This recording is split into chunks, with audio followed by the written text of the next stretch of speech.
Ready? Here we go.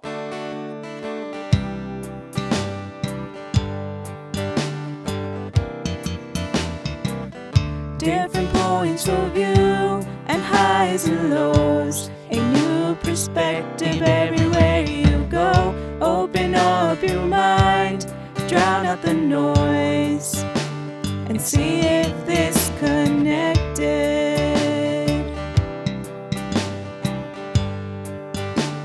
And see if this connected.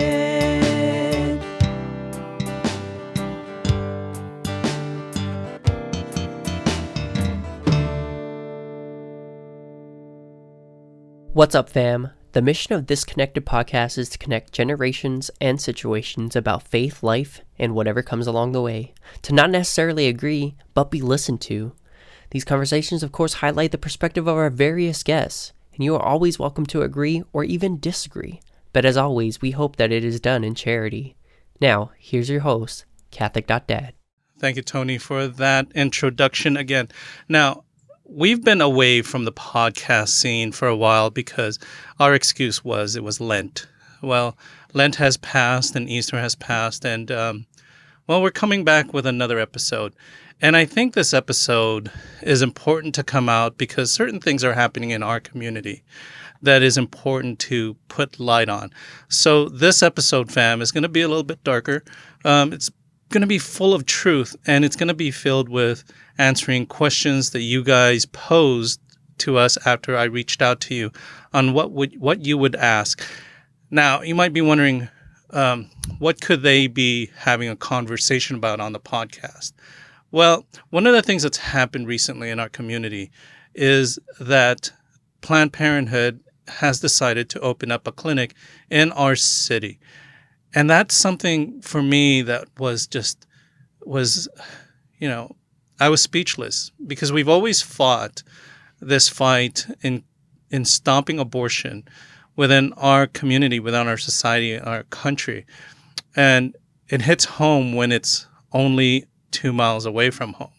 So what we decided today is we invited some people to come on the show to talk about this issue, to talk about things that you're asking about.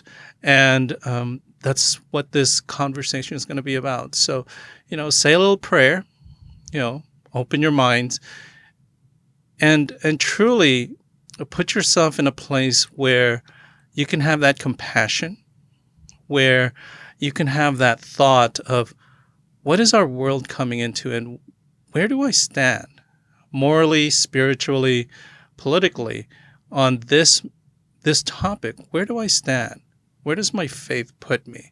So without further ado, I'm going to introduce to you guys to our two guests in our family. We have Maria from the diocese, and we have Nallely, who is a Fontana resident. And Nallely, we asked you on because you wrote an article in the Fontana Herald that just struck me. I mean, it was so hard-hitting that I couldn't put it down. I almost subscribed to the Fontana Herald, but I stopped real quick. But you told a story that I think resonates with a lot of people out there who are confused, who don't understand what it's like to be in the field that you were in and where you're at now. Now, we want to start with Maria because Maria is the one who kind of introduced us and got everything together with this thing that's happening in Fontana. That I just have to share that what's happening in Fontana has gotten the attention of Planned Parenthood because they're doing some things that just is targeting our community. So introduce yourselves first, Maria, and then we'll have that conversation. And then also, I might be lifting up some questions to you guys that some of our listeners and some of our patrons have posed. I pretty much know that you probably will answer it in our discussion, but just in case, we're going to ask some questions as well. But welcome to the show. Thank you. Thank you. Thank you. Yes. Well, my name is Maria. I am the program director for the Office of Respect Life and Pastoral Care at the Diocese of San Bernardino. So we overlook any of respect life topics that have to do from the moment of conception until natural death. We cover many, many different things. I say we, but it's basically just me in the office. But It's the royal we. as a community, and it really has been a blessing to be in this role, because I have learned so many things being in this role, just about the faith, about how we respond to moral issues, and also I've just learned so much about the community. And it's unfortunate that we had to come to these circumstances of having Planned Parenthood coming to our city to get myself more involved with the community. But I'm glad, that we're involved, and I'm glad that we're here, and that we've established this communication, and that we've established kind of like these networks in order to do the good that needs to get done. So, And when did you start? When did you start? in this role, it was in November of 2021. Wow. So right smack dab in the middle of COVID, you got that role. Yes. Yeah. We've always reached out to the diocese regarding respect for life, and I think that's something important within our community, that we have pro-life ministries and are directed towards the diocese that hopefully are directing us and uniting us. I think that's why you were so vital. We want to give a shout out to Osbelia, who kind of introduced us, and she is just a dynamo. I've known her for a long time. We're just going to say a long time. And I think what she did when we first heard this, and we heard about Planned Parenthood through one of my youth, Josh, who was just coming home from his grandparents' house. And as he's passing by this location, he looks and they take a picture, and he says, "Mom, they're opening up a Planned Parenthood." And immediately he sent me this picture, and I sent it to Osbelia, and Osbelia sent it to you, and then it just moved from there. And I think that was such Holy Spirit working and getting us united, and even got us united with other denominations, other faith backgrounds. So that was such a blessing. So what's in store now with you, Maria? In regards to the ministry, basically, I want to get closer to the communities, not just in the Fontana community. Our diocese is so large, and there's so many parishes throughout everywhere, and every single corner. Living in California, we need a Respect Life ministry that has the resources in order, to help women, and also to walk with them and walk with families, and just to promote this culture of life in our community. So that's my main goal, going into, this year and the following years, is just to be more in contact with the communities, because that's how we get things done. Exactly. Now, a big question there is, how do we help you? Help us?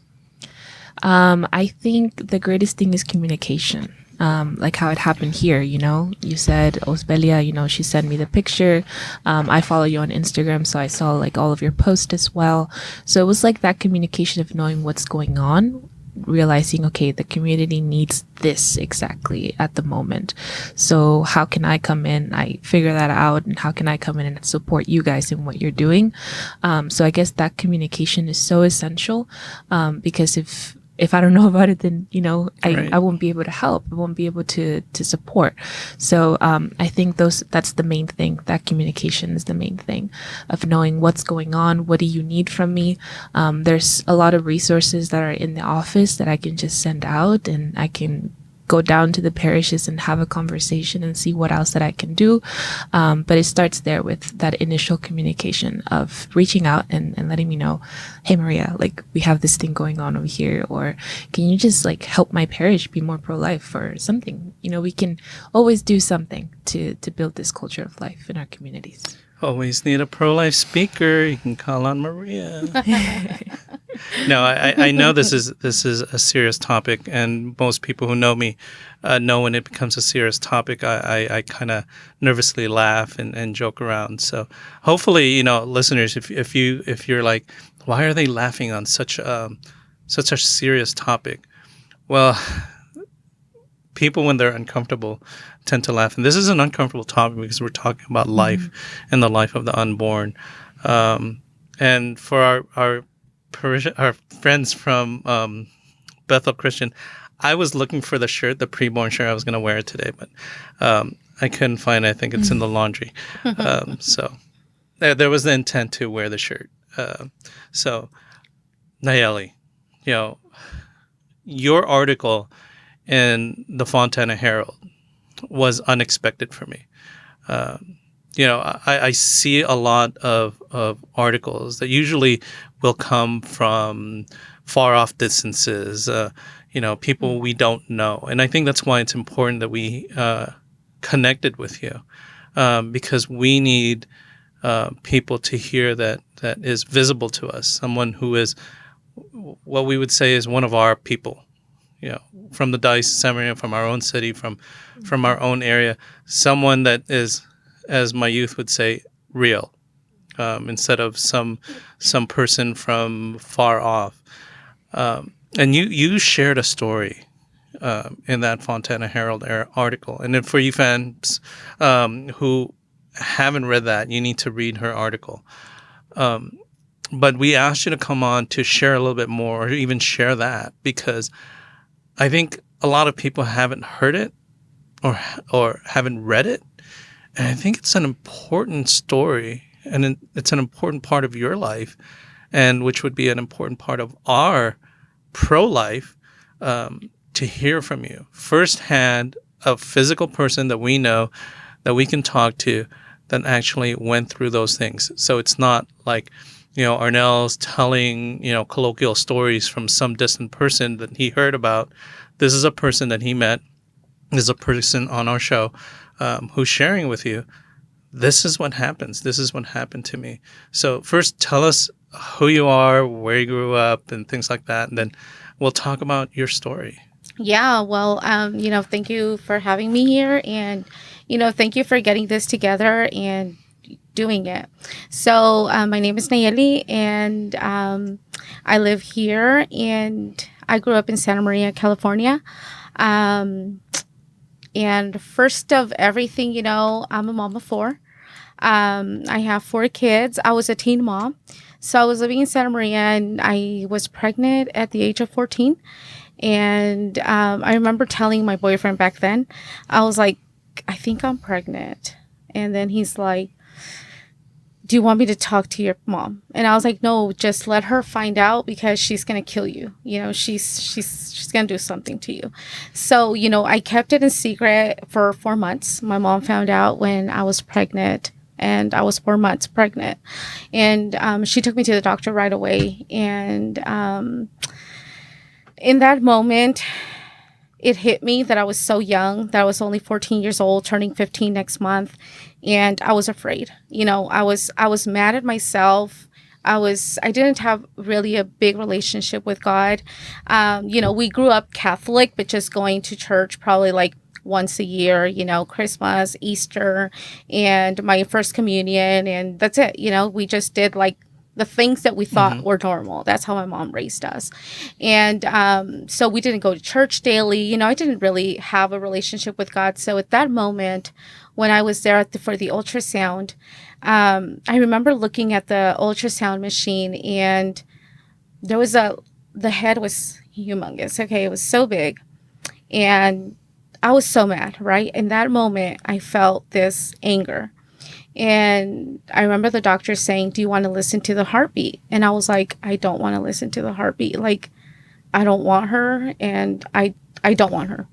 And my mom took me home, and I know we were driving somewhere, and she was like, if I would take you to have an abortion, will you have one?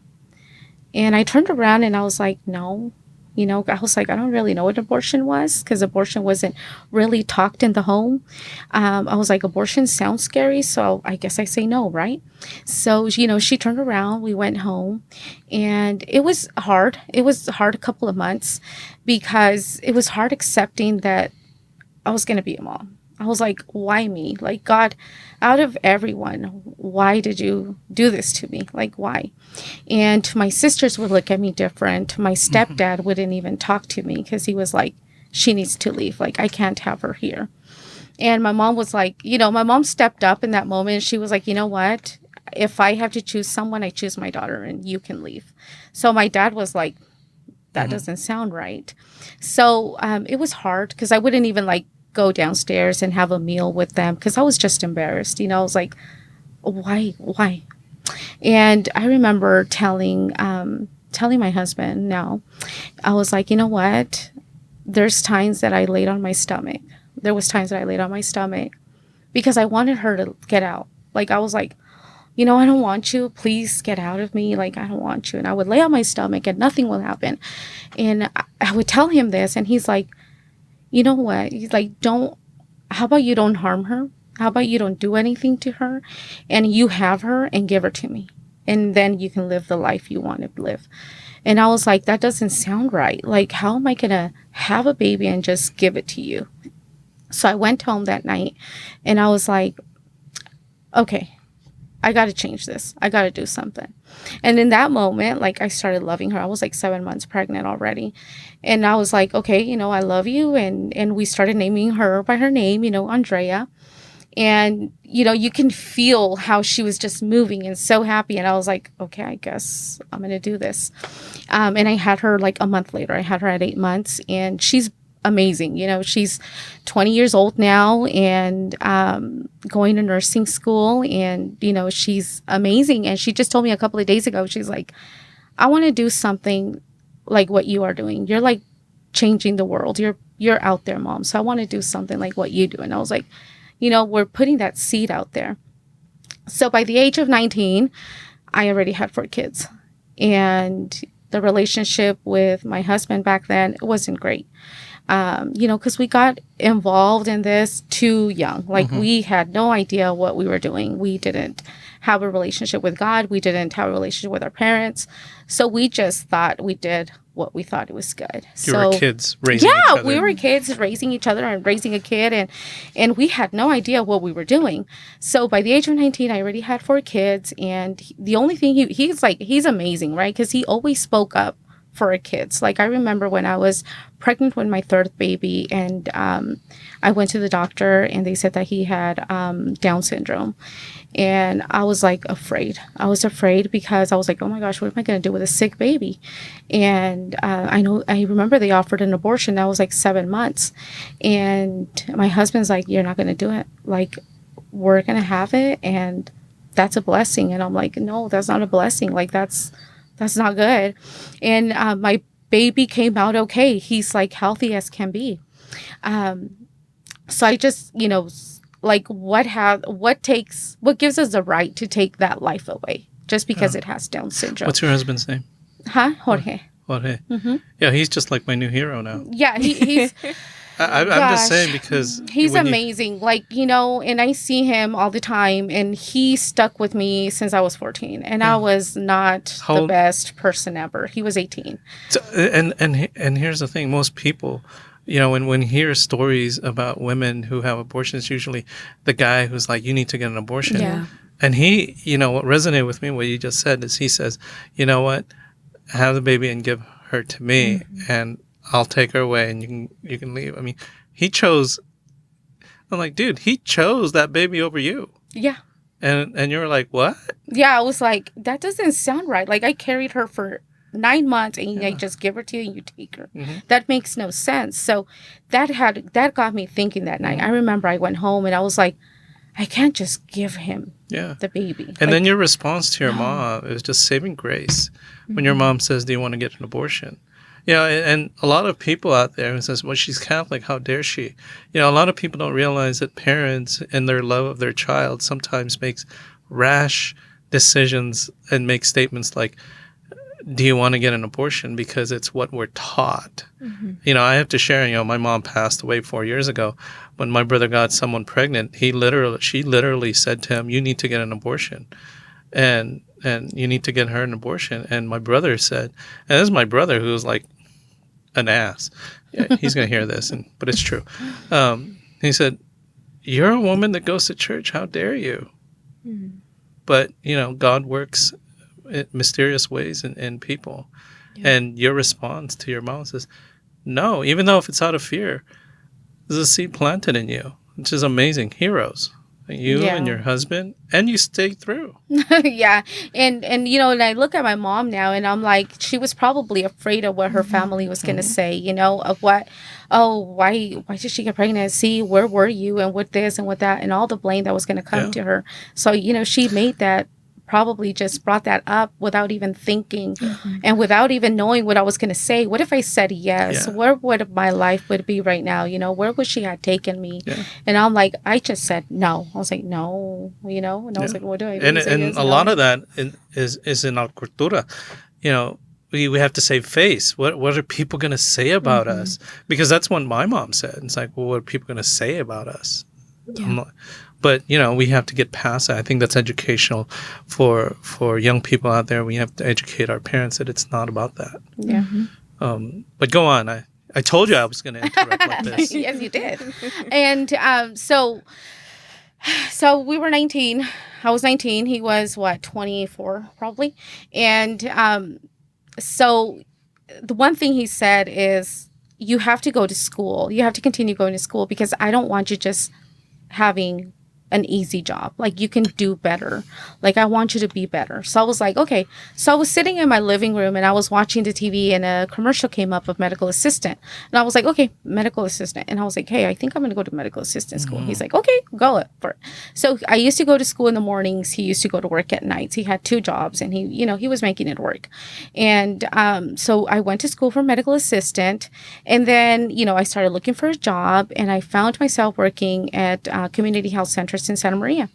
And community health centers is a clinic where we help low income families. Okay, we're helping them, and it's based low income. Like, we help them. And Santa Maria is a community where a lot of Hispanics live from Oaxaca, so they don't even speak Spanish, right? They speak a dialect. So we're helping these clients, like these patients, And when I had my 1-year review, they gave me like a 12-cent raise. And I was like, I need something else. I can't be here with a 12-cent raise. And I have 4 kids. And my husband and I weren't okay in that moment. And I was like, what if my husband leaves me tomorrow? I need a better job. And I started looking for a job. After the review, I remember I got online and I started looking for a job. And I saw that Planned Parenthood was hiring. I didn't have an idea what Planned Parenthood was. The only thing I remember was a couple of years before, my husband had a vasectomy and he went into Planned Parenthood and they did it for him and it was free. And I was like, hey, they helped us to not have babies. So I'm going to work there. And that's what got me in. So I applied. It was a receptionist position, and I got in. I went for my interview, and I remember the manager asking, "What do you think about abortion?" And I was like, "Well, as long as I don't have one, I'm okay with others doing it because I'm in the medical field to help women." And they're like, so what does your family think about you working here? And I'm like, well, my family has to respect of what I do. And I don't think they have nothing to say. And, I got a call that I was hired and I started 2 weeks later. And they gave me a 50-cent raise because I spoke Spanish. And they gave me $100 to go buy my scrubs. And that was a big plus because with 4 kids barely making it, and $100 to go buy your scrubs, I was like, this job really loves me. Like, they're already taking care of me, and I haven't even started yet. So I got the scrubs, they had a specific color for every day, and it was purple on the day of abortions. Oh, Yeah, it was color purple for the day of abortions. is that true for all of them to this day? I am not That is sure so if weird. it's all of them, but for ours, it was color purple. Yeah. And, I started there as a receptionist. I did start there as a receptionist, taking clients in. And then little by little, they started training me in different positions like filing and charting and answering the phones and taking the payments and then doing pregnancy test and then counsel the patients. But it's not really counseling, right? Because we take them down to the basement because that's where our little counsel room was. And we would tell them, hey, your pregnancy test was positive and you have 3 options. So you have the option to parent, adoption, or have an abortion. But since you are already here, I think we don't even talk about the other 2. So let's talk about abortion. So it's more like weaving them into... It's like a car sale, Okay. like that. So we already had our talking points. Like we saw how broken they were. We took advantage of that because if they were crying, if they were like, I already have 2 kids and I can't have one more. What am I going to do and this and that? So we took advantage of that. We're like, okay, so, if you schedule the abortion appointment now, it's going to be sooner and cheaper because if you schedule it after 12 weeks, you would probably have to travel to LA or San Luis Obispo. So, right there in that moment, we had them already walking out with that abortion appointment. And it never, ever, we were not able to share like our story. Like, hey, I have 4 kids and I don't know how I'm even doing it, but I'm doing it. So you can do it. Like we were not able to share our personal stories. We were not, you go to other clinics and moms have like pictures of their babies here and there. Like we had nothing. Like we were not allowed to have anything on our desks or anything. Nothing to we were remind them of a and child. then always because we were switching around. So we didn't have like our personal desk. So I remember telling them that, like, hey, you already have 3 kids and you want to go to school. How about you do that? And, this is just the abortion. Let's schedule it. And you're right on time. Like your medication abortion, you are 5 weeks. Let's do it.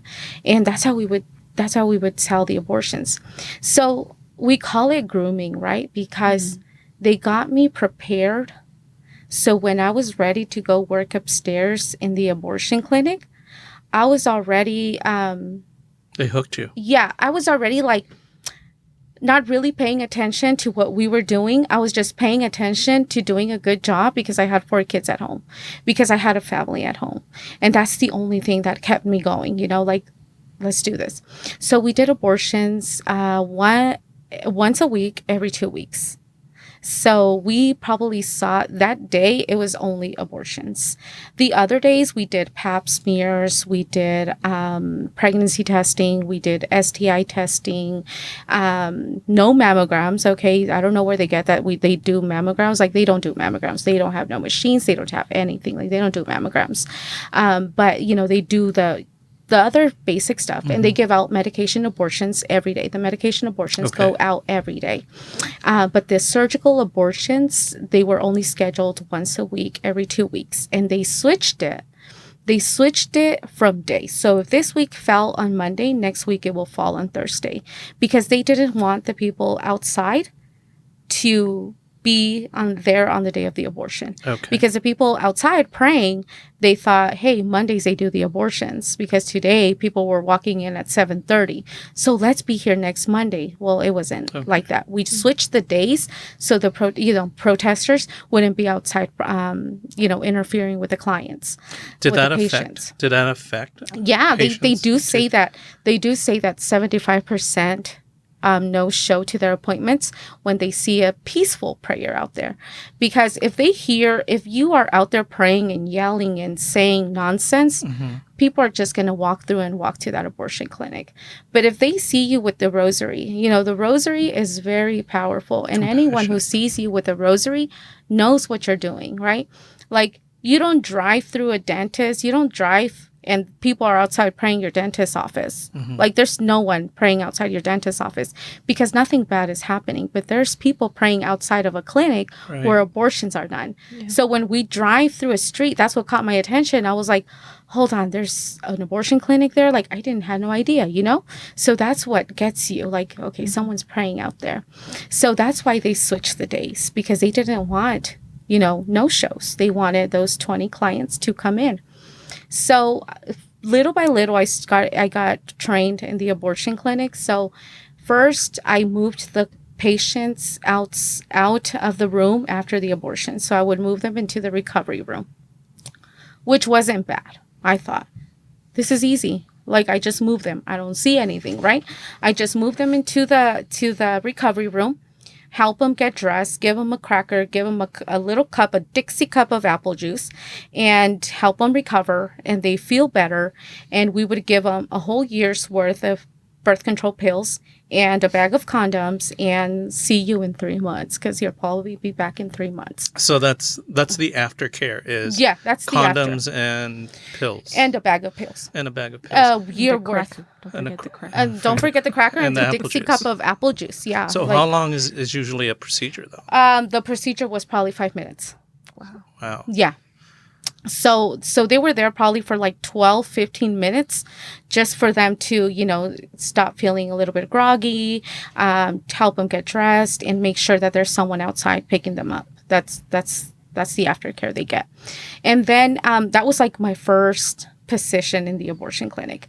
And then the next 2 weeks, you know, I did it for probably a couple of weeks. And then the next job was to be inside the abortion room. So I would just lay them in the room, get them ready, undress from the waist down, and never, ever did I stop and ask her, are you sure you want to do this?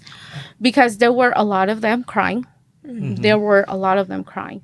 And I remember one, and she's like, can you hold my hand? And I was like, why do you want me to hold your hand if you decided to do this on your own? You know, like, oh, yeah, my heart was not in an okay place. And I held her hand, you know, and she was like really tight on my hand. You know, she was squeezing me so hard. And I was like, okay, you know, the procedure ended, and I just like let go. Like I just wanted that feeling to stop. And then there was others that had the rosary in their hands. They were just like this with their rosaries. And, you know, I was like, they're bad. You know, they're bad. They know what they're doing, and they're still here. You know, but what I was doing was not bad. So I tried to like justify everything that I saw in there with, okay, this was their decision, because we gave them options and they decided to schedule the abortion. And the other thing is that, you know, we don't show them the ultrasound. I remember that there was an ultrasound that we did, and there was twins. And we didn't ask her, hey, you want to see your ultrasound? You have twins? Nothing. Like there was nothing said. So. Because they always say that, you know, Planned Parenthood provides ultrasounds. Mm-hmm. So.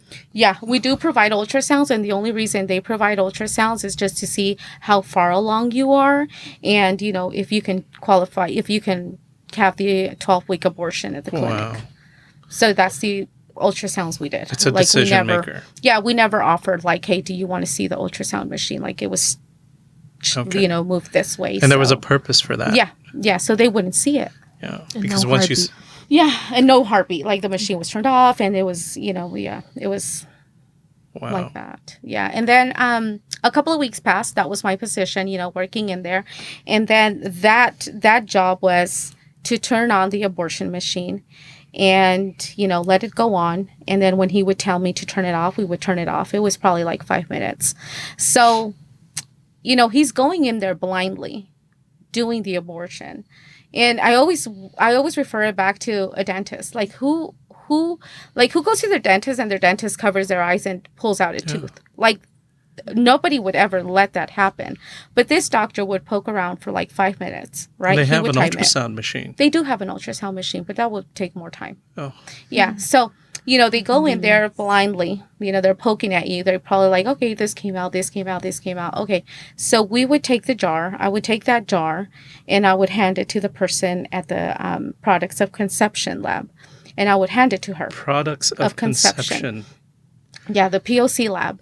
And so I would hand it to her. And then the doctor would go over there and check if there was, all the pieces came out. And he would come in and he would be like, okay, we're good. So we would get her dressed. And then the other lady would come in and move her to the recovery room.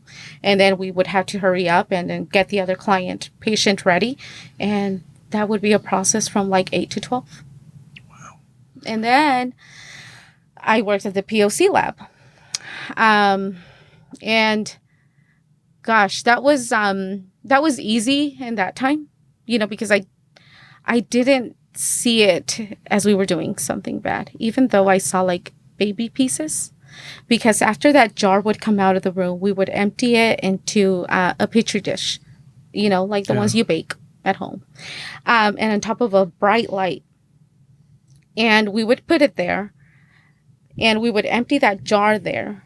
And we would drain it. We would wash the pieces and we would drain it. And, the doctor would come and count, okay, there's 2 legs, there's 2 feet. And then, he would say, we're good. So we would bag that up in a red bag and throw it in the freezer. So by the end of the day, there was like 20 baby bags or 15 baby bags in the freezer. And someone would come and pick them up every 2 weeks. Yeah, the biohazard.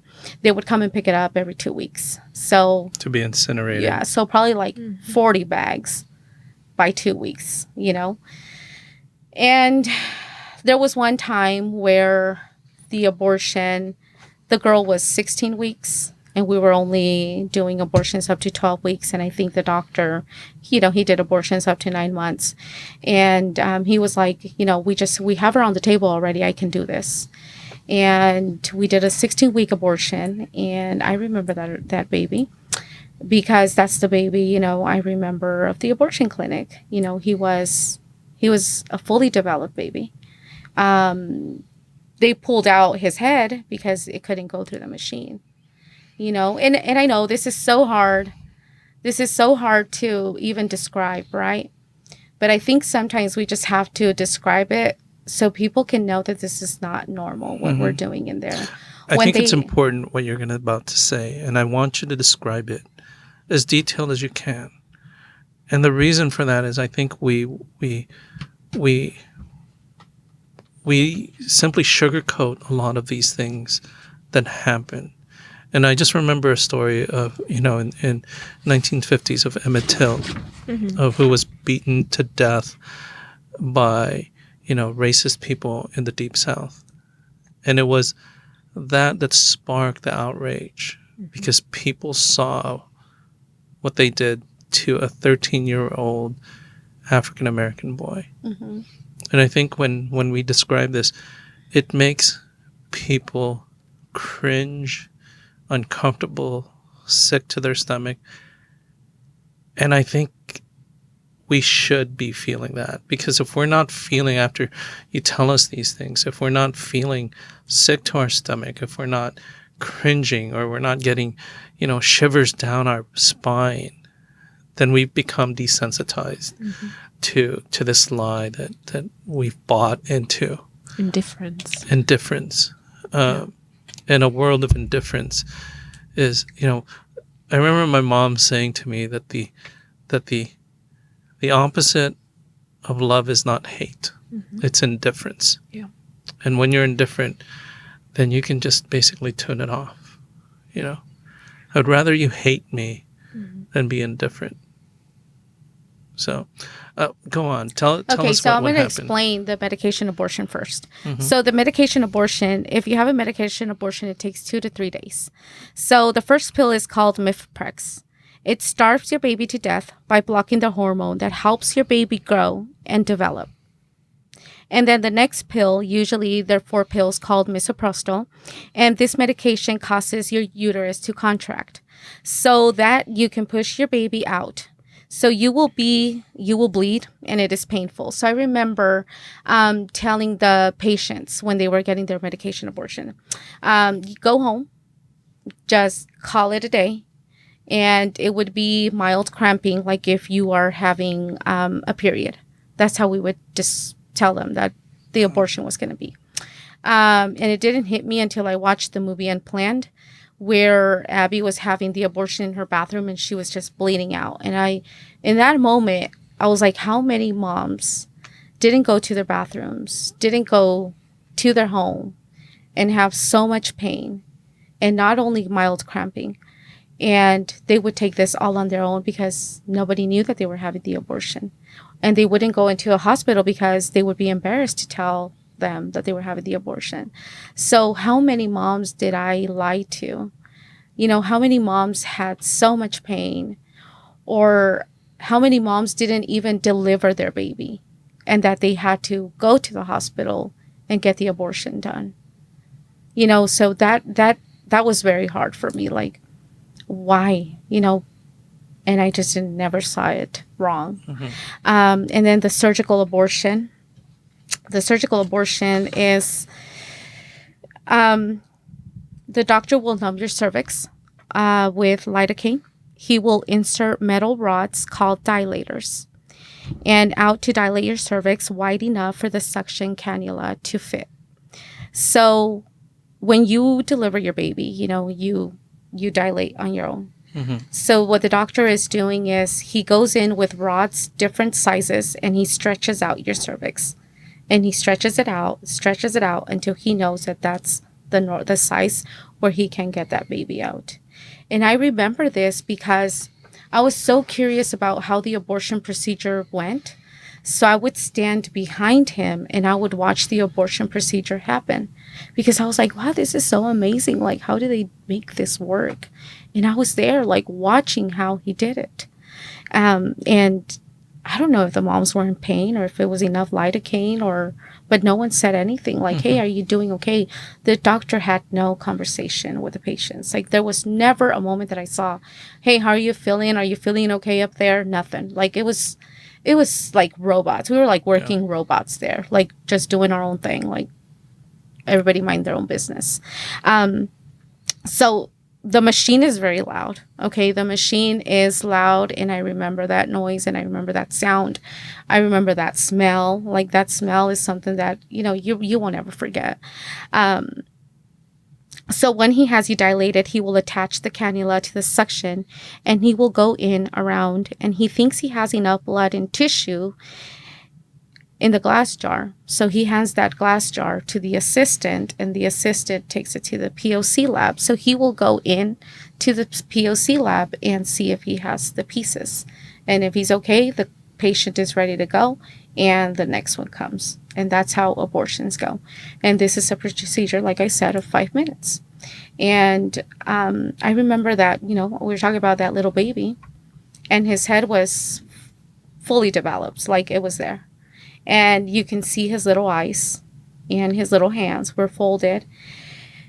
And I was just looking at it and I was like, oh gosh, you know, like that hit me there. Like, that was hard. And I went home and I even dreamed about it. Like, I was dreaming about that little baby. And I came to work the next day and I told my friend, I was like, hey, do you think about that baby that we saw yesterday? And she's like, no, you'll pass it. Like, that's normal. And I'm like, no, that wasn't normal. But I still kept on working there. It wasn't like something that brought me out. You know, I was still there. So, you know, I worked there for a year, and in between that time of that year, my husband got deported, and I had my 1-year review and I had a $4 raise. So I was like, okay, if he's in Mexico and I'm here, I'll be fine. I don't need him. I'll be fine. And he would be calling me and like, hey, can you come here? Like, I want the kids here and I want the kids here and I want the kids here. And I was like, okay, I guess I'll go. And, you know, my family wasn't okay with it, but I made that decision and I was like, hey, you know, I'm leaving in Mexico. And if something happens and I come back, can I come back and work for you guys? They're like, yeah, definitely. So that's what brought me out, you know, of Planned Parenthood. It wasn't because of what I saw. It wasn't something that caused me to leave. You know, well, God did. God did it all. So he got deported and I went to Mexico, lived there for 9 months and came back and I did go and apply, but I didn't have a babysitter to watch the kids, so I never went back to work. So that's what brought me out. So there again, you know, we have like my husband, God was working in my husband again, like, we need to get this girl out, and this is the only way. Well, St. Joseph right there. You know what? Yes, everybody says, you know, he has a St. Joseph story. Yeah. He's St. Joseph. So, you know, things didn't work out like we thought. And, you know, it wasn't easy for him to come back. So I came back with the kids, and 2 months later, he shows up in my front door. He's like, I'm here. I don't know how we're going to work this, but I want to, you know, make this work. It was hard. It was hard because, you know, there was a lot of fighting and arguing and drinking and that went on for a long time. Yeah. So it was a long time. Okay. Yeah. So, but you never went back to that. I never went back to Planned Parenthood. Do you still remember those? I mean, the images probably are Oh, embedded. definitely. And it's something that I have to heal every day, you know, and I'll come to this, but long story short, in 2015, my husband went to a men's retreat because he was tired. He was like, I need to do something. Like, we weren't close to God yet. He's like, I need to do something, and I'm going to a men's retreat. Like, his friend invited him to a men's retreat, and I was like, oh gosh, you're lying to me. You're probably going to go and be with someone, and you're saying that you're going to go to a retreat. Like, I didn't believe him. And he left. You know, he was like, you know what? I don't care if you're not okay with this, but I have to go. And I was like, man, whatever. And he went, and then they called me. They were like, hey, we have your husband here, and we would like to see if you can bring some letters and some pictures for him to receive tomorrow. And I was like, oh gosh. So he did go. So I was here, and he was in Santa Maria, and I drove. And I was like, okay, I took letters and I took pictures, and my mom's like, oh, so he is really there. I was like, yeah, they called me from church.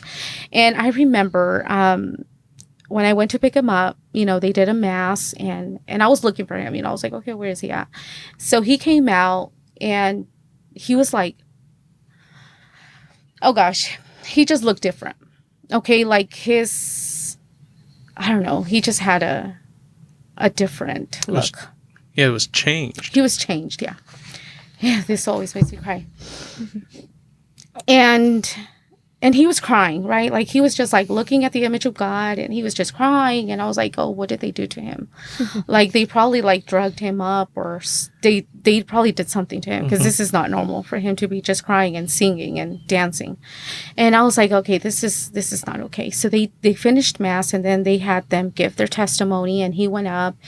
And he's like, you know, can I call my Nallely up here? And I was like, oh, what is this guy going to do? Like, he's going to say sorry, and then he's going to continue doing the same. So I went up, and he's like, you know what? I harmed you for so long, and we haven't been doing things correctly. And the only way we can do this, make this work, is if I get married to you. Like, we haven't invited Jesus into our relationship, so we have to get married. And he like got down on his knee, and he's like, I don't have a ring. All I have is a promise that I did to him here, and I want to get married with you. And I'm like, oh gosh. Well, I started crying, and, you know, I was like, man, if I knew that this was going to take it for you to get married with me, like, I would have brought you a long time ago. But, you know, God has his plan. And, you know, I remember getting home, and he smelled different. Like, he smelled like roses. Like, it was just roses. And I hugged him, and I was like, you know what? You're going to sleep on that side, and I'm going to sleep on this side. And we're going to use different blankets, because I feel like I'm cheating on you. Like, I feel like I'm sleeping with somebody else. Like, this is not you. And he's like, okay. You know, he didn't want to fight. We fought for so long that I was so used to fighting. And I was like, picking at him, like, George, your kids are doing this. George, your kids are doing this. He would be like so calm, and I'm like, what's wrong with you? Like, why don't you want to fight with me? And he's like, I'm done. Like, I'm done. And if you still want to do this, like, I don't. And I'm like, this is not okay. So he invited me to the retreat. I went to the retreat, and I'm like, I was able to see what he found in there. You know, I was able to see that he found God, and that, you know, God found us there. And so we got married in 2016, and it took us from like 2002 to 2016 to start living okay. So then we went to a youth conference in LA, and the movie, they were talking about the movie Unplanned, and I didn't know who Abby Johnson was, so they were talking about Unplanned and that she worked at Planned Parenthood, and that caught my attention. I was like, hold on, what are they going to say about Planned Parenthood? What are these people going to say? And then when she's standing outside talking to the girl on the other side of the fence, like they don't let you see the ultrasound, they don't let you do this, they don't let you do that. And that brought me back all those memories. You were like, that's all true. I was like, oh my gosh, I was doing that. I worked in that place. Like, I need help. And that was 2019. And I came in contact with, and then there were none. And I went to their healing retreat in January of 2020. And everything changed from there. Because I was able to finally feel that God had forgiven me. Because, I had confessed already.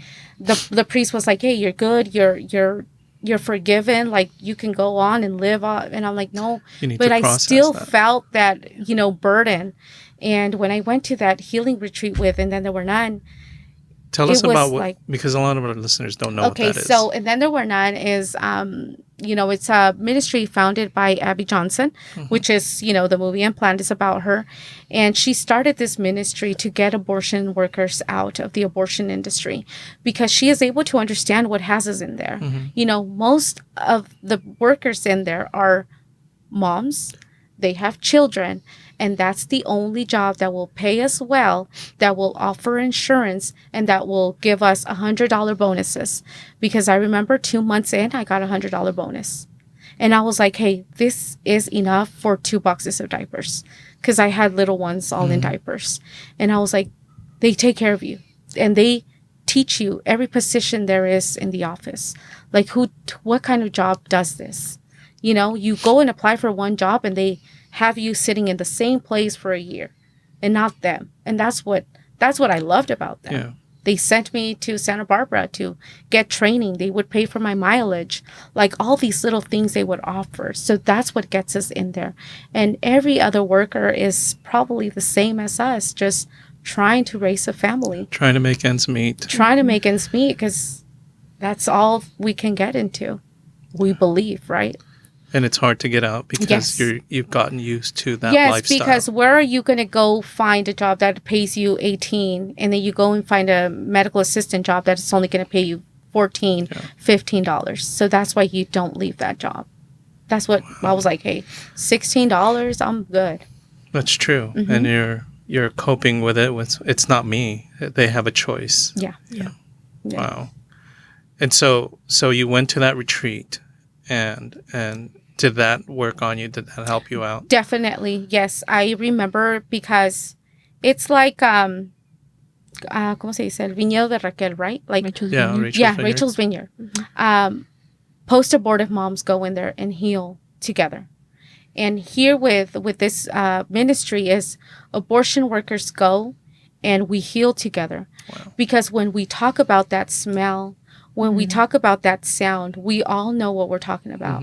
And no one else feels worse than the other. We all did the same thing. Even though we were receptionists or receiving the money, we were all participating. So it wasn't like, oh my gosh, she did that. No, everybody was like, yeah, we were moving our heads. I remember we're just moving our heads. And that night they had us write a letter to the baby we remember the most. And that baby came to my heart. Like, that's the baby I remember. Wow. And we named him, I named him Miguel, and we had to write him a letter. And we wrote a letter to the mom. And that's what got me, right? Like that, right in that moment, I was like, I never asked your mom what she wanted to do. We coerced her. We scheduled the appointment. We received her money, and that's it. That's all we cared about. And I'm so sorry. And I remember writing in that letter, like, I'm never going to be silent again. But I didn't know what that meant. So then Abby started a ministry called Pro-Love Ministries that she was noticing that there was a gap in the pro-life movement. Like, okay, pregnancy centers are helping pregnant moms, and then this is helping this. But where are the moms that have 2, 3, 4-year-olds? Who is helping them? So she started this ministry called Pro Love, and I said, hey, if you guys need someone to volunteer, I am happy to help. Because at that moment, like, I was praying to God, like, I want to find a job where you can use me. Like, I can work for you. Let me find a job that serves you. And my husband always says, you got to be careful how you pray to God, because he's going to come at you and he's going to give it to you. And then, I started with Loveline. I started volunteering at Loveline. So Loveline is, a support line that helps moms, if they're considering an abortion, connecting them. And if there's like no resources in their area, or if the pregnancy center doesn't offer what they need, or if this center doesn't offer what they need, then we become the resource and we help them. Because a lot of the patients that go in to have an abortion, we do find that they are having an abortion because they're not financially stable. That's the number one reason. And, we love pregnancy centers. Mm-hmm. I'm not bad talking pregnancy centers, but there's more that pregnancy centers can do. Yeah. Because I called the pregnancy centers, I called them today, just to confirm. I was like, hey, how do you guys help this client? If she comes in and she tells you that she's considering an abortion because she doesn't have money to pay her rent, what do you do? And she's like, well, we refer them to community action. But what gives you that promise that community action is going to give them the help they need? Because what if the rent is due tomorrow and the abortion appointment, they can get it on Friday? What do you think she's going to run into? We're telling her no and no and no. The abortion clinic is going to give you a yes. The abortion clinic has a fund where they can pay for your abortion. We see it right now with the Roe v. Wade. Yeah. There's California. We are paying for moms to come and get abortions. They're paying the flights, they're paying the hotels, and they're paying for everything for you to kill your baby. But I told a mom, how about you call them and tell them that you want to keep the baby, and if they can help you for a year. Can they do that? And she said they can't. Wow. So we're willing to pay to kill your baby, but we're not willing to pay to raise that baby for a year. So there's a lot more that we can do, because, the number one reason we're walking in the abortion clinics is because they're not financially stable. What are some of the other resources that we can provide then how do we respond to that? So I refer them to Loveline, because if there is something that we can help them with, and what Loveline does is we don't want to put a Band-Aid on it and then pay her rent, and she's going to be in the same situation in a month. Like, we have a month to work with her. We have financial coaching. Mm-hmm. We have, we pay if they want to go back to school. We pay for daycare, because we know that daycare is very hard out there. Yeah. And that's a lot of the reason too. Like, I don't have nobody to watch the kids. How am I going to even work? I can't even work if I don't have nobody to watch the kids. And yes, the government does pay for childcare, but it takes a while. It usually takes like 60 days. And I went through all that process. I've applied for childcare. I've applied for food stamps. I've applied for WIC. I've applied. So I know that it's a headache. And, what we want them to see is, I always refer back to the pregnancy centers. Like, the pregnancy centers, we refer a client to them, right? And sometimes there's pregnancy centers out there that say, but you can't bring your children with you. Most of these moms already have kids. Like, so let's open our doors, because we're saying no to one kid. So what are you making her think or believe in herself? Like, she can't be hauling around with 4 or 5 kids. Like, I've done all of it. Like, I've applied. I've sat at the medical office with all 4 kids crying and hungry and stuff. And I was it's one a of those headache. kids. It's a headache, And sometimes we just have to be in their shoes to understand. So now that I work for Loveline, is I'm able to share my story, of who I was. I was a teen mom, and, it's amazing. And, my husband and I talk about this all the time, because my kids are so grown now. My 20-year-old is, going to school, becoming a nurse. And my 19-year-old has joined the Navy. He's been in there since November. He graduated boot camp in January, and he's in South Carolina. So, it makes me think, like, I would have ended a pregnancy that would have been a sailor, a nurse, an architect, a vet, and my 18-year-old just graduated high school and he's wanting to he's going to go to Cal Poly to be an architect. And then I have my 16-year-old at home. And I told, we messed up for so long. And, now that we have so much time on our hands, like my husband and I were just sitting there and talking to each other. Now we talk to each other, right? Because it was before, it's like kids here, kids there. And now we're like, we threw away a lot of time because of work, because of the kids, because kids are so, they make a lot of noise and stop and shut up. And now that they're gone, like I'm crying all the time, and on my way, I was like getting ready to come and my son calls me and I was like, hey, how you doing? He doesn't, when he calls, like I have to take that call. Like he doesn't call me all the time. He's like, Mom, this and that. And he's like, I'm so happy that you're doing what you're doing. He's like, remember that you asked God to use you and to save moms? He's like, you're doing it, Mom. And I'm like, I did, huh? I was like, your dad told me the same thing. He's like, you just got to be careful. So is that, so do you work with them now? Is that where yes, you work I now? work with Loveline. So yes. it's yes. Answering calls and doing some counseling. Yes, I handle the crisis line. I handle the line. So everyone who comes to the line, I'm the one texting them. So is it, when you get calls, is it like a constant call, or is there a lull, or is there a lot of people calling? There's a lot of people texting because, a lot of like 99% of our paid clients right now, they text. They love texting because they don't like talking on the phone. It's that new gen. Yeah, it's a new generation. And we get used to that, right? That's why we have a phone. And so we handle those crises. But if someone comes in saying, I want to have an abortion because I can't pay my rent, then we handle those calls different. We get on the phone right away and we listen. Like, hey, what's going on? What do you need? Okay, tell me your story and I'm here to listen. And then I share with them, what the abortion industry does to them. Like, you're only building trauma to yourself. This is something that you're not ever going to forget, because you walk in pregnant and you walk out empty. Yeah. You're a mom, so you decide what you want to do. And ultimately, it's their decision. It's your decision. We don't coerce them. Yeah. We don't tell them, hey, we got this for you if you don't have the abortion. No, we just tell them.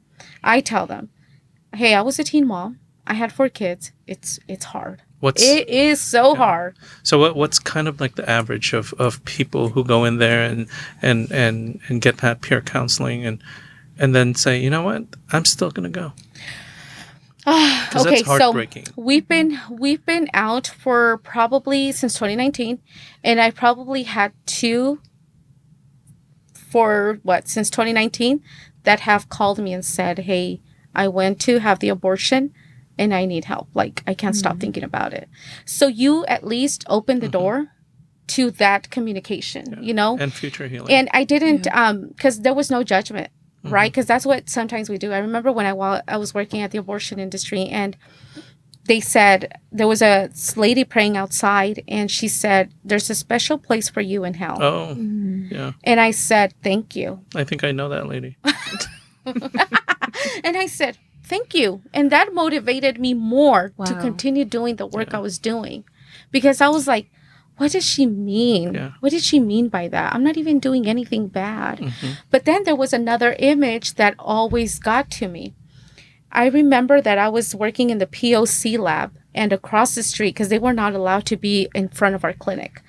They had to be across the street. And I remember that there was a lady sitting down with the image of the Virgin Mary. It was like a big picture frame. She had it there. And I always walked up the stairs, and that's the image I would see. And I was like, why did they even bring her here? We're not even doing anything bad. Yep. Why do they bring her here? Take her somewhere else where they need her. I would get so mad because the Virgin Mary was outside. I was like, it's just a waste of time. Why do they have her here? But that's the image I see. And that's like, God was playing with me. God was like, hey, look at that. Come on, you got to walk out. And that didn't make me walk out. And what we find is, if they see priests or nuns praying outside the abortion clinic, no clients wouldn't come in. Because that's, oh gosh, there's a priest out there. I can't walk in. I can't walk into the abortion industry. So that's what we need out there, you know. And you said it last week. We are followers, right? And they're our leaders. Yeah. And We we're need our our shepherds. yeah, Yeah. we need them. We need them to be in the front, and we need to follow. But a lot of us, we are so afraid of offending people. You know, we're so afraid. We don't even want to talk about Preach. this. Yeah, we don't want Yes. to talk about this, right? But it's something that we have to talk about, because I remember when I met Maria, and we were like, hey, let's start a pro-life ministry here. And it, you know, COVID started, and we just lost that communication. I think she went to school, and you know, like she said, it took us this to start raising our voice. You know, which we could have started 2-3 years ago. But God always has a plan, right? Like God said, and I believe that God is going to move, and God is going to do it, and we're not going to have an abortion clinic. But if we do, are we ready? Are we ready for that? Are we ready as a community to be out resolve. there? Yeah. Like, not because if it opens, we're going to be like, oh, it opened, and now we're just going to go home and sit back. Now we got to be out there, right? Now we got to be out there and have those resources for these moms. And supporting those pregnancy resource centers Yes. and Loveline and those nonprofit agencies that aren't funded by the federal government, not funded by our tax dollars, who are serving the community. We need to support those with our donations, with our time, talent, and treasure. And I think that's what's important. A lot of people do ask, well, what can we do? Well, aside from praying, act. You know, give $10, give $5, give $1 towards these organizations who are helping women and children, the preborn, and that's so important. So what's in it for you guys now?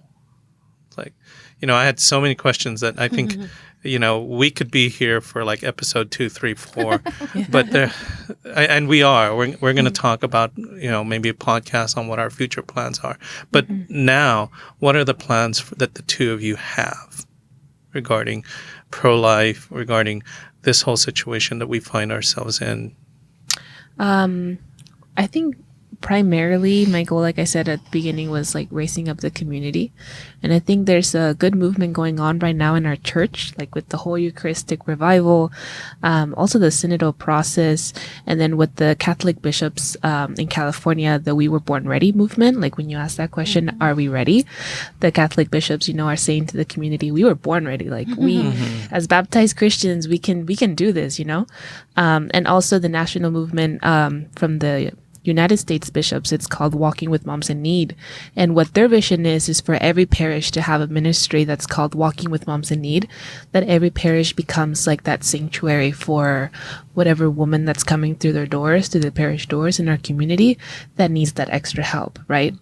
So I feel like when you mention, you know, what's the plan? I feel like that's my plan. There's some good movements going on right now in our church that we need to take advantage of, and that we need to implement and start getting it on the ground level at every one of our parish communities.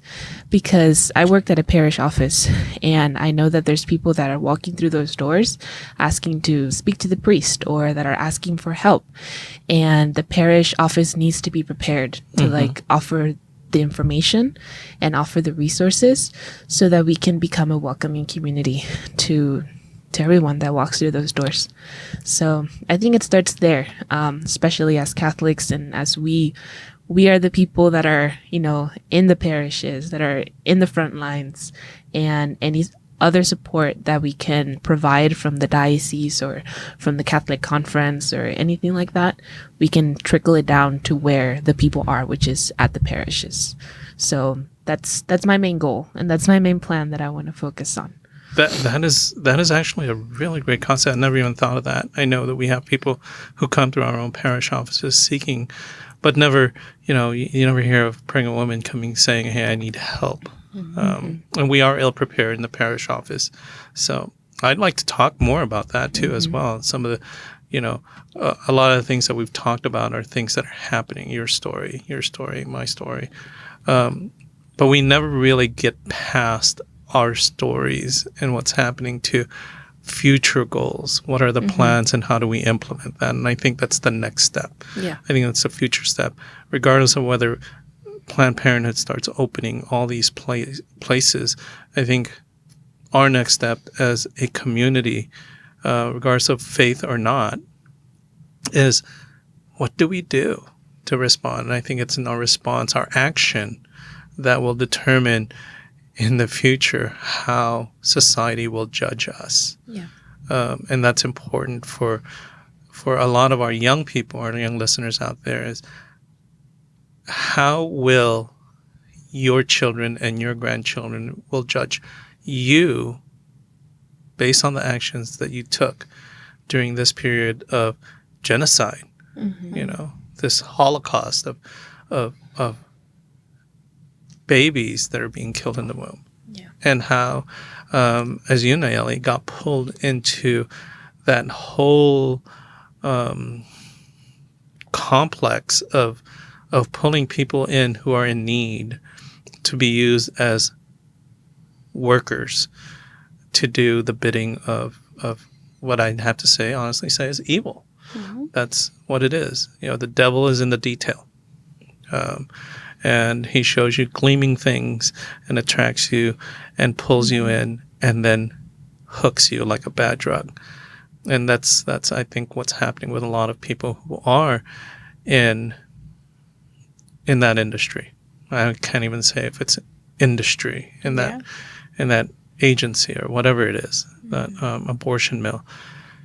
But if you are a person who is listening to this podcast and are a person who is pro-abortion, I can't even say pro-choice because it is what it is, it's pro-abortion, really reconsider listening to over and over what Nallely has shared, and really reach out to us about having a conversation about what life is. And I was teasing one of our listeners that, should I invite someone who is pro-abortion on the podcast to have that conversation? And I'm not closed-minded about that. And I think we should have that conversation so that we can hear someone's point of view and ask those hard questions. But again, someone said you don't want to invite that evil into your own household. So it'll have to be in the park somewhere.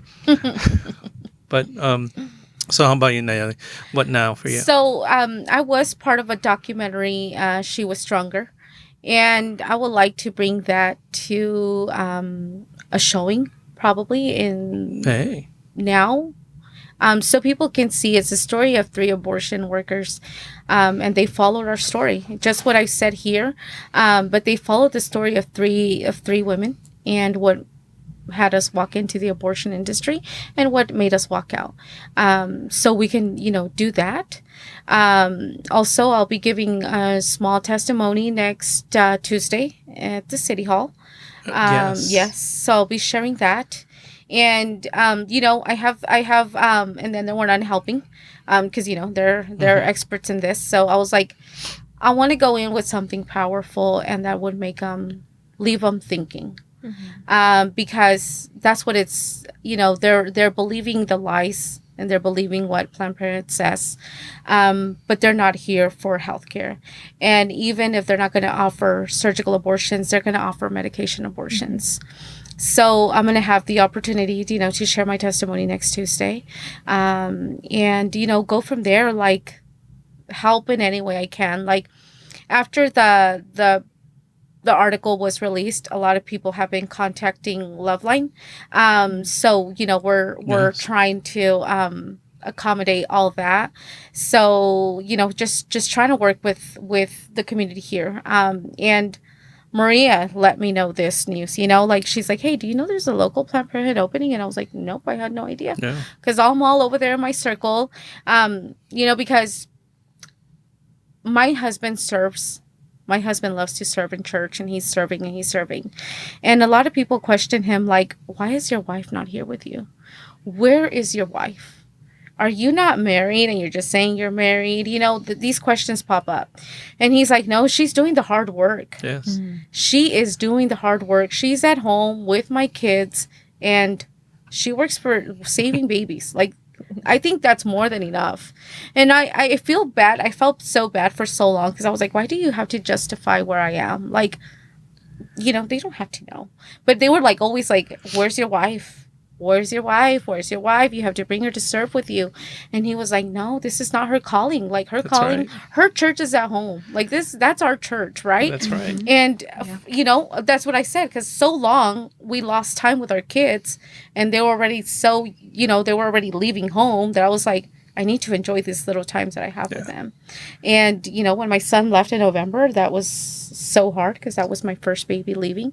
And then my daughter left in December and it was like, oh, gosh, now what do? I have all this time in my hands and I have to enjoy the two that are left because we did something good. And my son always repeats it. Like, don't blame what you did in the past. Like, you guys did amazing. Like, look at me. I'm here serving the country. Like, you got to be so blessed, Mom. You got to be so thankful what God has done in your life. And I'm like, I got to, and these are little things. And so, just get involved with Maria and see what we can, with you guys and see what we can bring up. But that showing of She Was Stronger, I think it would bring humanity back to the abortion When does that workers. come out? Oh, it's already out. It's already out? Yeah, it's already out. So is it like selected movie theaters, or how do we No, promote so that? so now we can show it anywhere. Like, we can show it it's on YouTube.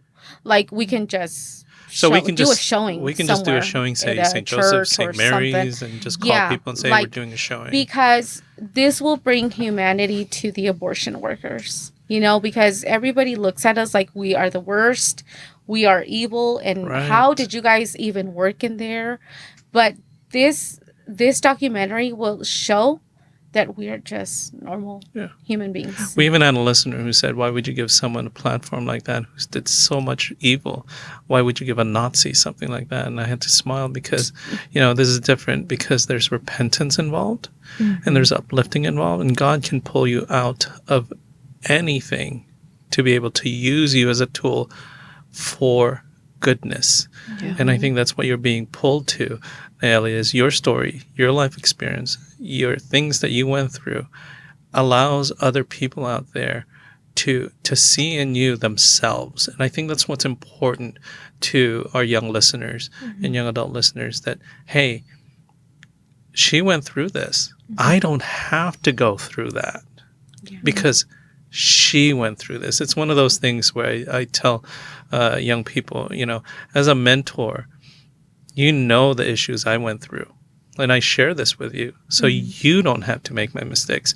You need to make your own mistakes, and they shouldn't be like mine. And I've made a lot of mistakes, so there's nothing much left for you to do. So aside from live a life of holiness. So that's a beautiful story. No, don't ever let anyone tell you any different. That you've been given a gift. I mean, Jorge, your husband, I can relate so much to him because my wife's ministry is not in the church. It's in the home. I mean, as she said, who's going to let you do, how are you going to be able to do what you do if we were both there? Yeah. That's true. I also think it has to do a lot with the devil is such a great deceiver. Like like his name. He divides, he deceives, he cheats, everything. That at times I think one of the greatest thing that he's good at is making us place our energy into where it's not supposed to be. So we're looking at abortion like this big evil. We should look at it as big evil, not look at the people that used to work there or that work there, or even the women that is coming in to get that abortion. I mean, we should be placing more of our energy in loving them and being able to extend a hand and say, there are other options, there are other resources. Instead of condemning, because that really doesn't help the cause at all. And the devil delights in that, delights in that division, delights in us moving further from the truth, moving further from charity, from hope. So we just need to be attentive and be concentrated and put our energy in what really needs to be put in, which is to defeat abortion and to help hearts and minds change, so that we can actually, have a better society, save those babies, save those moms. So think that's what needs to happen. Yeah, so beautiful. Now, I didn't get to ask many other questions because I think you answered a lot. But there was one question on here, and I think you already answered, but I want to ask it again. And the person asked, what do we need to do to talk to Planned Parenthood workers? How do we talk to them, and what would be your advice? You know, Maria just said it. We got to bring love to them, because if our heart is not healed, you know, like that women that yelled, there's a special place for you in hell. And there's people out there, you know, that take out their anger, yelling stuff. And if you don't have nothing to say, just don't say it. Yeah. Just probably the presence there, or just, hey, how are you doing? Good morning. Good morning. Have a good day. You know, don't wish them the worst day ever. That's right. You know, make them a friend. Make a conversation with them. You know, we have people, there's sidewalk advocates for life that come out and train you on how to pray outside of the abortion clinic, because you don't want to say something that is going to hurt them. You know, you don't want to say there's a special place for you. Yeah. You got to love on them. You got to treat them with love. You got to, even though you know what they're doing, but they don't know. Yeah. Or we're so blindfolded in there.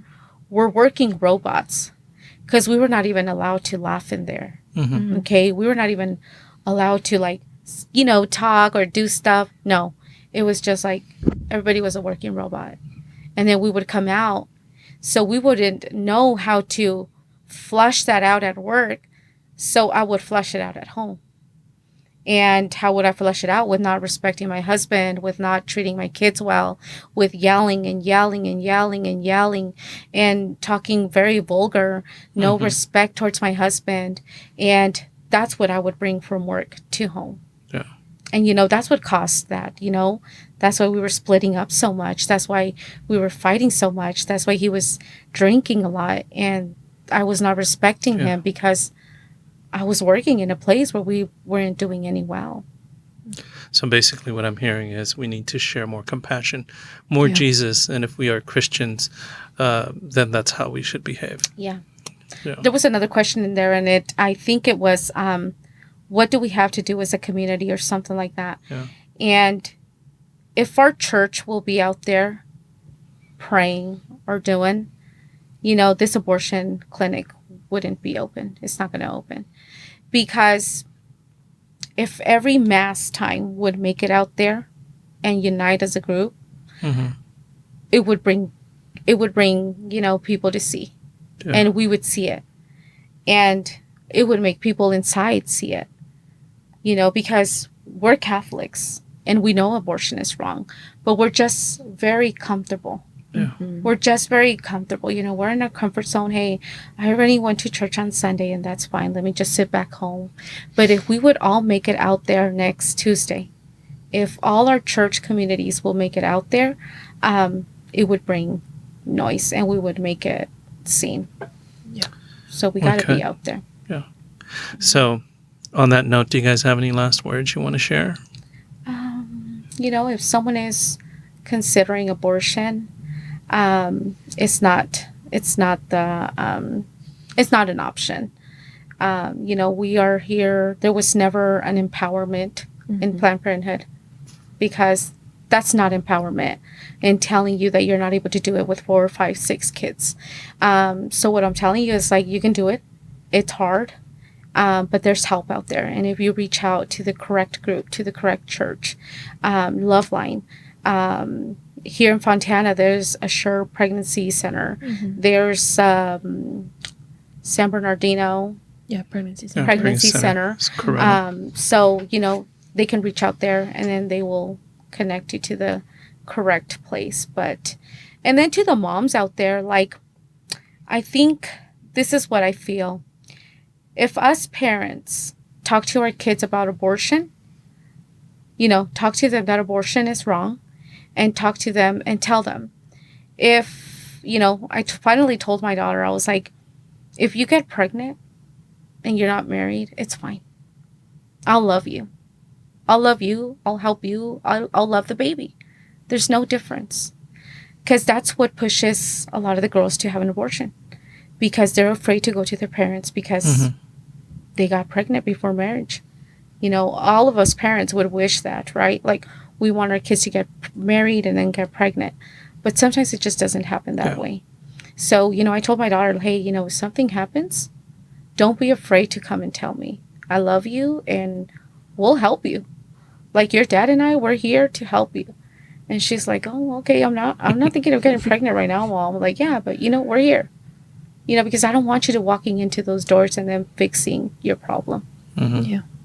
Yeah. So just moms, love on your daughters, If one day they come in and say they're pregnant, just love on them. Yeah. Just love on them. It's great advice. Yeah. It's great advice. Maria, do you have any last words of advice for people out there? Reach out. We're at the diocese. Just ask for Maria. Ask for the Office of Respect Life. In your parish community, if you have a pro-life group or if you don't have a pro-life group, reach out so that we can get one started. And then I think it's so important for our Catholic voices, to be heard and to be seen and to start these conversations and not be afraid to have the conversation with whoever, you encounter. So please reach out. That's perfect. Yeah. Last thing is, Nallely brought us some gifts that we want to give out to you guys. It's movies, Unplanned, what she saw change her life, based on a true story of Abby. So how are we going to give this out? Well, when this comes out, give us a review or send us a DM on our Instagram account, and we will mail them to you. Preferably, if you're a youth minister and you reach out sooner, you'll probably get it first before anybody else, because I'd really appreciate for you youth ministers to have this as a movie that's somewhere that you can show or even lend to your teens and your youth and your young adults. So first come, first serve. On who gets the free movie, and as Maria is trying to destroy our studio, that's really beautiful. So everybody knows who listens to this podcast that we are in a battle, in a war, with people who are trying to destroy life. With the end of Roe v. Wade, we ended up in California as being the armpit of society where I just have to say that one of the biggest issues in this inland empire that we have is that we have a lot of people, as the Planned Parenthood representative said, underserved communities, which basically when I hear someone says underserved community, means it's a place where we can kill people. And with the world sending over here in California, paying for abortions, California, especially in our area of the Inland Empire, is a prime place to have them because of the local airports that we have. It's just so, it's such a place that, my concern is that these Planned Parenthood clinics will start sprouting like mushrooms all throughout our cities because they can. But they won't be able to if you go out there and you start getting involved. And when you start getting involved and you start spreading the information and you start saying no, then people will listen. Yes. People will listen because God listens. And if God listens, then our government will soon listen. Because none of those walls will be able to withstand that the torrent of love that comes from God, and we have to believe that. So on that note, thank you guys for coming on the podcast, and we want to invite you again to go a little bit more in detail of what things we're planning in the future. But I am actually not usually this short of words, but there's nothing much to say. So I want to thank you guys for truly coming on, being so strong, be brave with that fortitude to share your story, especially Nallely and Maria for the mission that God has bestowed on you to move forth and truly be that arm for the diocese for a very, very important role. All our prayers are going to be with both of you. Thank you. All right. Thank you. So on that note, fam, if I can figure out how to work my monitor here. There we go. I figured it out. So on that note, fam, we want to thank you for tuning in and listening and watching this episode. If you have any questions whatsoever for Nallely or Maria, please send us a DM or look at the description at the bottom of this page. All our contacts for them will be posted, including Loveline, including Respect for Life in the Diocese. You can find all those resources there. If you also go on our link in our Instagram page, there are links there for pregnancy resource centers that you can access instead of going to any other abortion clinics. Mm-hmm. Remember, respect life. Look at the link, share that with people that you know who may be considering. If you're a friend who someone reaches out to you, well, that's God sending them to you to be able to say, hey, you know what, let me find you a resource.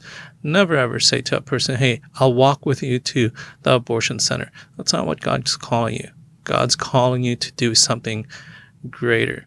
So on that note, fam, this is a really deep, heavy episode. Thank you for, again, tuning in and listening in. Share it with somebody who really needs to hear it, and share it with people who really need the help. And we hope that this connected. If you have any comments, concerns, complaints, send it to our email at catholic.dad50@gmail.com, or send us a DM on our Instagram at catholic.dad, this connected. As usual, we just say, you know what? Live a life of holiness. Be blessed and be third. See you next time.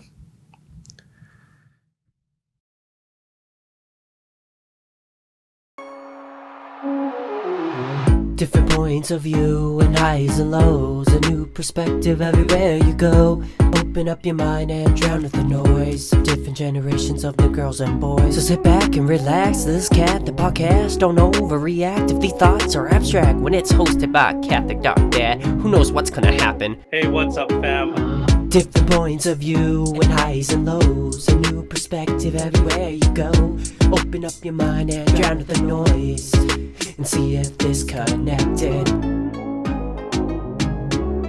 What's up, fam? To connect generations and situations about faith, life, and whatever comes along the way. Expect runaway thoughts like a runaway train. Break into conversation like links of a chain. Make a Hail Mary pass, hope this connects. Have a question for a guest, put it to rest. Live a life of holiness, lead by example. Follow at Catholic.Dad and Mini Tangled. Christ leads our way, he's the good shepherd. Pray for one another, be blessed, and be third. Different points of view and highs and lows, a new perspective everywhere you go. Open up your mind and drown with the noise, and see if this connected.